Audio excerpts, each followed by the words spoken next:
नमस्कार किसान भाइयों। आज मैं वरिष्ठ उद्यान निरीक्षक श्री ज्योति कुमार सिंह के पास फूलों की नर्सरी, फूलों की खेती और व्यावसायिक खेती और सरकार के उसमें सुविधाएं, इन सब पर चर्चा के लिए मैं आपको आमंत्रित करता हूं कि हमारे किसान भाइयों को बताएं। नमस्कार किसान भाइयों, जैसा कि कुशवाहा साहब शुरू से एक नया विषय लेके आते हैं और आज का विषय तो उन्होंने अंतर्राष्ट्रीय और राष्ट्रीय स्तर का चुन लिया है, क्योंकि फूलों की खेती का जो बाजार है वो राष्ट्रीय और अंतर्राष्ट्रीय स्तर पर है।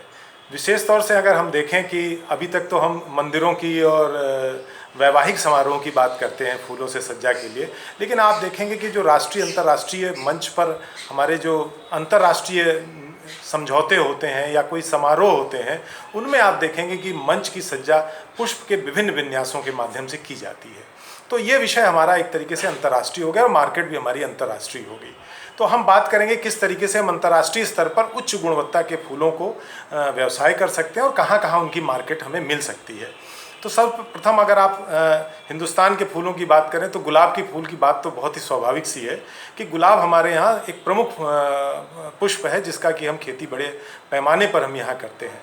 प्रमुखता जो आप देखेंगे गुलाब की खेती करने में हमारे किसान भाई HT गुलाब, जिसे हम कलमी गुलाब के नाम से भी जानते हैं लोकल भाषा में, उसका इस्तेमाल करते हैं। और दूसरी जो आजकल एक ग्रीन हाउसेज में और पॉली हाउसेज में आप देख रहे हैं गुलाब की प्रजातियां आ रही हैं, वो है हमारी लंबी स्टिक है, उस पर काफ़ी बड़े और गठीले फूल हैं जिसको हम डच गुलाब के रूप में जानते हैं। तो ये थोड़ी उससे अलग सी प्रजातियाँ हैं, लेकिन दोनों प्रजातियों का मार्केट बहुत ही अच्छा है। जहाँ डच गुलाब की प्रजातियाँ जो हैं बड़े बड़े होटलों में, 5 सितारे होटलों में या अन्य किसी समारोह में बुके सजाने में या गुलदस्ते बनाने में इस्तेमाल हो रही, उसी तरीके से हमारी जो देसी प्रजातियां हैं HT प्रजातियां, उनका भी प्रयोग हम इस तरीके से कर रहे हैं। तो इन दोनों प्रजातियों की हम खेती बड़े आसानी से कर सकते हैं। जैसा कि आप जानते हैं कि हमारी जो देसी प्रजातियां HT वो खुले में भी की जा सकती हैं, लेकिन डच गुलाब की खेती करने के लिए हमको ग्रीन हाउस और पॉली हाउसेस की भी ज़रूरत होती है।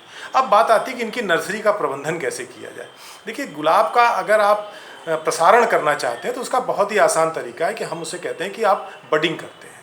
तो बडिंग तो हमारे यहाँ टी बडिंग करने की भी तकनीक है, पैच बडिंग करने की भी तकनीक है, और आप देसी कलम के माध्यम से भी उसको उत्पादित कर सकते हैं। लेकिन जो कलम से तैयार होती है उसको समय लगता है, और जो आप बडिंग से तैयार करते हैं वो उसी साल आपको पुष्पन की अवस्था में आ जाती है। तो प्रचलन में हमारे पास टी बडिंग करने का जो तरीका है या पैच बडिंग करने का तरीका है, उसका हम इस्तेमाल करते हैं। हम अपनी देसी एडवर्ड गुलाब की जो बीजू है उसके ऊपर से उसकी आँख को निकाल कर एक पैबंदी, मतलब एक चश्मा उसमें से निकाल के उसमें दूसरा जो बड है नई वाली, वो बड उसमें जाके ट्रांसप्लांट कर देते हैं। तो हमारी जो ये प्रजाति है वो उस तरीके की प्रजाति होगी जिसका बड हमने उसमें लगाया है। तो अगर हमने HT का लगाया तो HT हो जाएगी, और इसमें से फिर उस तरीके के रंग और उसी हिसाब से पुष्प हमारे बाहर निकलेंगे। तो वो चीज़ें हम आसानी से घर पे कर सकते हैं। दूसरी जो बहुत प्रमुख फसलें के रूप में है वो हमारी गेंदा। तो गेंदा भी देखते हैं आजकल हमारे यहाँ माला तैयार करने में या किसी मंदिरों की सज्जा में उसका भी इस्तेमाल होता है। तो हमारे जो 2-3 प्रजातियाँ जो कि लोकल भाषा में हम कहते हैं कि नारंगी है या पीला गेंदा है, और गर्मी के मौसम में हम फ्रेंच गेंदे की करते हैं। तो इनको तो हम बीज से भी तैयार कर लेते हैं, लेकिन इसमें भी हम कटिंग का प्रयोग करते हैं। जैसे आपके प्रक्षेत्र पर कोई बढ़िया वैरायटी का गेंदा है, आप उसका चुनाव कर लें। पौधे उसमें गठीले हैं, उसके जो पुष्प है उसका बहुत अच्छा है, तो उनका चुनाव करके हम उसकी कटिंग तैयार कर लेते हैं और कटिंग नर्सरी में हम ले जाके उसको लगा देते हैं। और लगाने के बाद उसमें से जब पौधे तैयार होते हैं तो उनको हम मुख्य फसल में ले जाके लगा के और उनकी उत्पादन लेते हैं। उसके बाद कुछ एक ऐसे पुष्प भी हैं जो कि हमारे बल्ब के माध्यम से होते हैं। जैसे आपका रजनीगंधा है, ग्लैडुलस है। तो गर्मी के दिनों में अगर हम रजनीगंधा की खेती करते हैं तो गर्मी के मौसम में ये पुष्प जो है हमारे पास आसानी से उपलब्ध हो जाता है, तो इनको बल्ब के माध्यम से लगाते हैं। तो ये 1 हेक्टेयर में अगर बल्ब की बात करें तो 1 लाख के आसपास बल्ब लग जाते हैं। इसी तरीके से ग्लैडुलस में भी बल्ब आते हैं, इनके भी बल्ब जो हैं हम जाड़े में लगाते हैं। तो रजनीगंधा गर्मी में कर लें और जाड़े में हम क्या करेंगे, ग्लैडुलस की खेती कर लेंगे। तो ये भी सारी चीज़ें जो खेत हैं, ये जो पुष्प हैं हमारे, वो स्टिक के रूप में इस्तेमाल होते हैं, बुके बनाने के काम आते हैं। तो इनका बड़ा आसान प्रवर्धन हो गया, बल्ब्स के माध्यम से कर लिया हमने, कटिंग के माध्यम से सीख लिया, और साथ ही साथ हमने जो है बडिंग भी सीख ली है। तो ये 2-3 चीज़ें हैं तकनीक जिनसे हम पुष्प को कर सकते हैं। अब आता है जैसे क्राइजेंथेमम है। तो क्राइजेंथेमम की भी आप खेती कर सकते हैं, देशी वैरायटी भी और बड़ी वैरायटी। लेकिन आप देखेंगे देसी वैरायटी का बड़ा ज़्यादा इस्तेमाल है। जो छोटी वाली क्राइजेंथेमम आती है वो माला बनाने के काम से लेके झालर बनाने के काम से लेके हर काम में आती है। तो उसके भी पुष्प आप प्रसारण जो है कटिंग के माध्यम से कर लेते हैं। उसकी जो सॉफ्ट वुड कटिंग होती है उसको करने के लिए आप उसके जो वुड है उसको निकाल लेते हैं और उसको किसी मीडियम में, जिसे हम कहते हैं कि गोबर, सड़ी गोबर की खाद या कोकोपिट, उस मीडियम उसकी कटिंग को हम लगा देते हैं। कभी कभी उसमें हमें हार्मोन लगाने की ज़रूरत पड़ती है तो सेरेडेक्स नाम का हार्मोन मार्केट में उपलब्ध है। अलग अलग पीपीएम का आता है, जैसे उसमें 500 पीपीएम है, 100 है, 1000 पीपीएम है, 1500 है, 2000 है। तो जैसे जैसे इसका पीपीएम बढ़ता जाए किसान भाई, तो आप समझ लीजिए कि उतनी ही ज़्यादा हार्डवुड के लिए हम इस्तेमाल करें। जितना सॉफ्ट होगा उतना कम पीपीएम होगा, और जितनी हार्डवुड होती जाएगी, जितनी कड़ी हमारी जो प्रसारण की लकड़ी है वो जितनी कड़ी होती जाएगी, उतना हम उसको हार्डवुड, उसका पीपीएम बढ़ाते जाएंगे। तो एक सामान्य सा ज्ञान आपके पास हो गया। अच्छा, कटिंग लगाते समय जो ध्यान देने वाली किसान भाई, हमेशा तिरछी लगाते हैं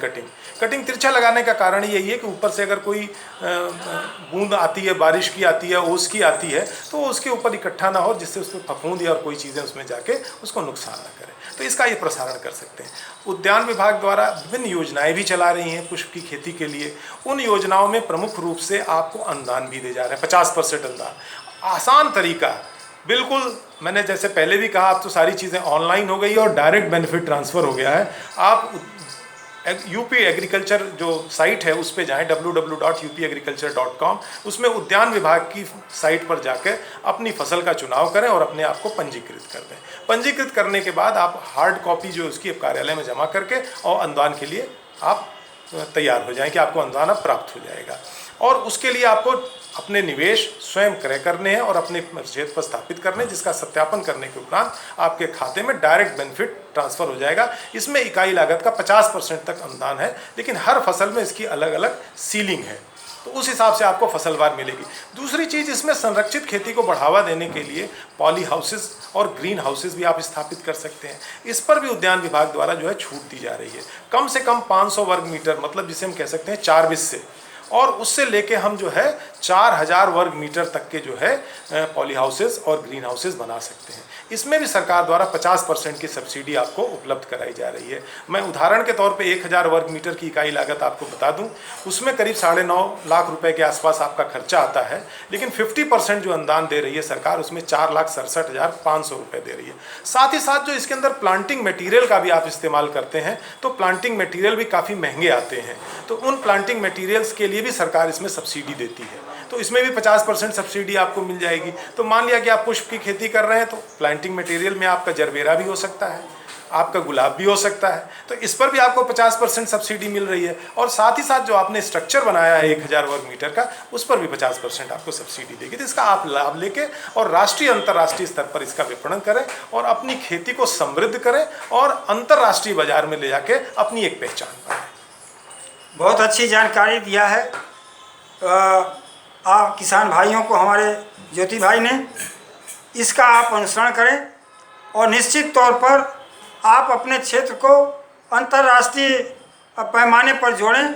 निर्यात को बढ़ावा मिलेगा, और जब निर्यात का बढ़ावा मिलेगा, निर्यात होगा, तो हमारी मुद्रा भी मजबूत होगी। इसलिए किसान भाइयों, आप लोग एकदम जुट जाइए।